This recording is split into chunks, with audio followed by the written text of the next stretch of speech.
project's basically around raising awareness within the Asian communities of the need for organ donation. Okay, about the number of people who are actually waiting for an organ and transplant who are actually from the Asian communities, and the reason they're waiting so long is because there aren't sufficient members of our community coming forward to donate organs. What we've done is we've engaged with members of the community, especially the hard to reach members of the community. We've explained to them the need for people to come forward as donors. Okay, we've tried to clear up any misconceptions they might have had about the fact whether they can donate or they can't donate, whether religion allows it, etc. And hopefully for those people who have joined the register, if they do end up as being donors, it'll make a huge difference to those people actually waiting for a transplant. We've signed up over 1,000 people to the register. We've had over 200 people sign up to the organ donor register, but just over 300 to the blood donor and over 500 to bone marrow donor. So these are people who previously wouldn't have signed up, but they have done through the work that we've done. It'd be absolutely amazing. Most of the people who are actually working are either been affected by organ failure. For myself, I've had a transplant. Okay, one of the ladies who was working with us, her 13-year-old daughter had a transplant, and we know what it's like to be on the waiting register, we're waiting for that phone call to arrive, and knowing that we're going to wait longer than the normal person on the high street because of our background. And also we're hoping it'll raise our awareness even further, so those people who attend the award ceremony will see the work we're doing and hopefully think about registering themselves. When you go back home, please discuss this with your family. If you haven't thought about signing up to the organ donor register, have a chat with your family and say to them what you'd like to do if something happens to you.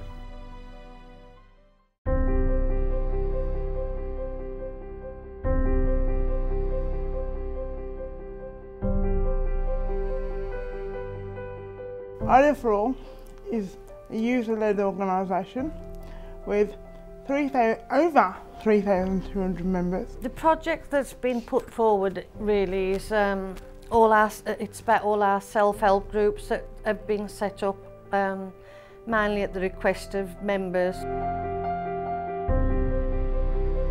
We feel that over 17 years we've made a very big difference to many people. It's given them a sense of integration with the rest of society.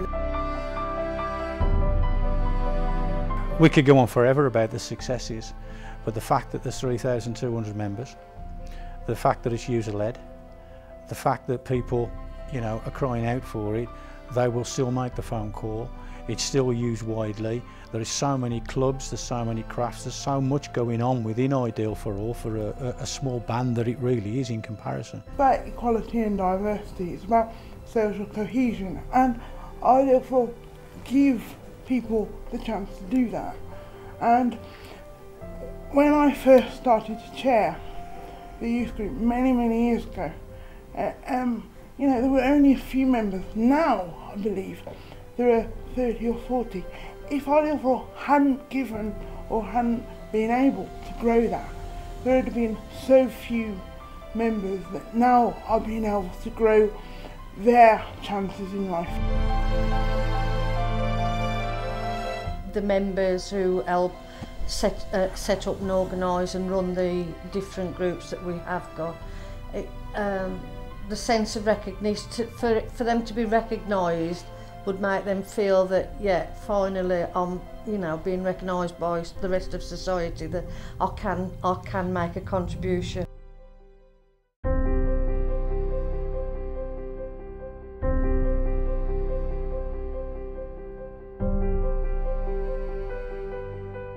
Birmingham LGBT is a charity that works with lesbian, gay, bisexual and trans people, ostensibly in Birmingham but also across the West Midlands. In 2013 we opened the first LGBT Health and Wellbeing Centre to address significant health disparities within LGBT communities. We have a range of programmes, some to address those risk factors such as poor sexual health, substance misuse, poor mental health, but we also have a range of programmes as well that are about a kind of positive identity to kind of combat stigma, so things around arts and culture, so we run a cultural festival, sports and physical activity, volunteering opportunities, self-help support groups. Big successes have been the integrated approach, so we have lots of routes through to the service. So for instance, someone might turn up, for instance, for a sexual health checkup or an STI screen, or someone might turn up in crisis around mental health, but then suddenly they're presented with a range of options, i.e. intensive support, but then also those kind of wraparound things that might help them with recovery, or that might help them in situations in life. And I think being able to provide that in one place is really important. So for instance, there's a sports and physical activity programme that's been really, really successful. 570 people have participated in 3,696 different activities in the first year of the project, and that's brilliant. That's everything from walking through to rugby, classes that we run in the safe space of our centre, events that we run in LGBT friendly venues and settings.